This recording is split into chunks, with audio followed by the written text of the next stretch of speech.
He shuffled slowly into the pink-walled room, sat down across from me in an orange plastic school chair.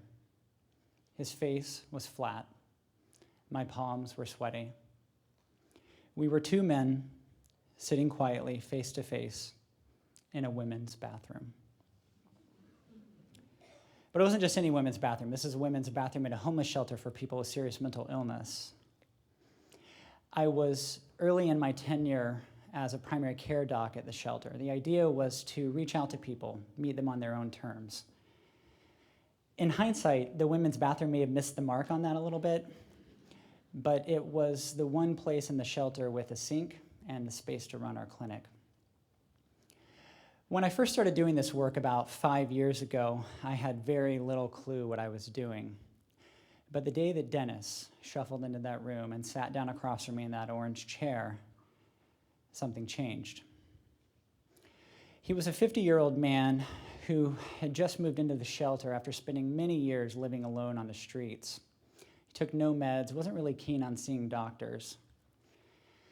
I learned that about a month before I met him, he had actually broken his arm, but he never followed through on getting it fixed. And so when he landed in the shelter, the staff there did what anyone would do for a man with a broken arm. They sent him to the women's bathroom to see an internal medicine doctor. When I met Dennis, I asked him about his arm. He just looked at it, almost like it wasn't his. And he said, "Doesn't feel broken." He spoke in short, cryptic sentences with words that were sometimes made up. His eyes were empty, his hair was unkempt. He was wearing a video game joystick around his neck like a necklace. He had taken dozens of those rubber wristbands, the kind made famous by Lance Armstrong, shoved them tightly up around his upper arm. He was clearly ill in many ways, but he didn't want a thing from me. He was there only because the shelter staff asked him to come see me.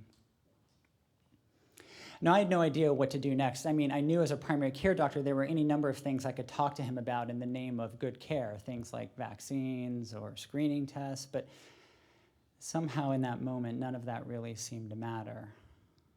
Dennis was lost, and I was too.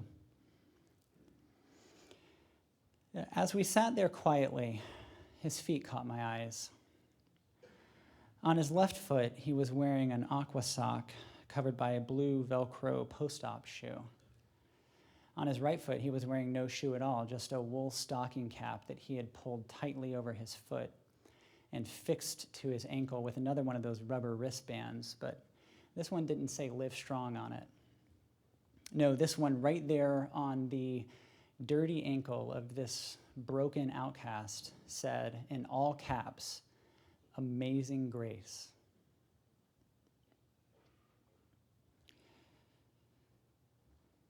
I wasn't sure how this next part would go, but I gave it a try.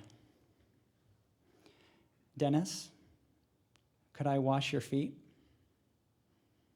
He said yes. He said yes. After a long soak, I toweled his feet off, gave him a clean pair of socks.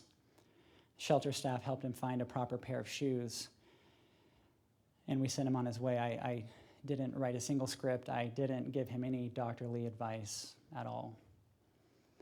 But about a week later, he went and had his arm tended to by the orthopedist. About a week after that, he saw a psychiatrist and agreed to start meds to help his thinking. I saw him in passing about 3 months later, and I barely recognized him. He waved at me with a big smile and said, "Hey, Doc." Shortly after that, he moved into a group home, and I never saw him again.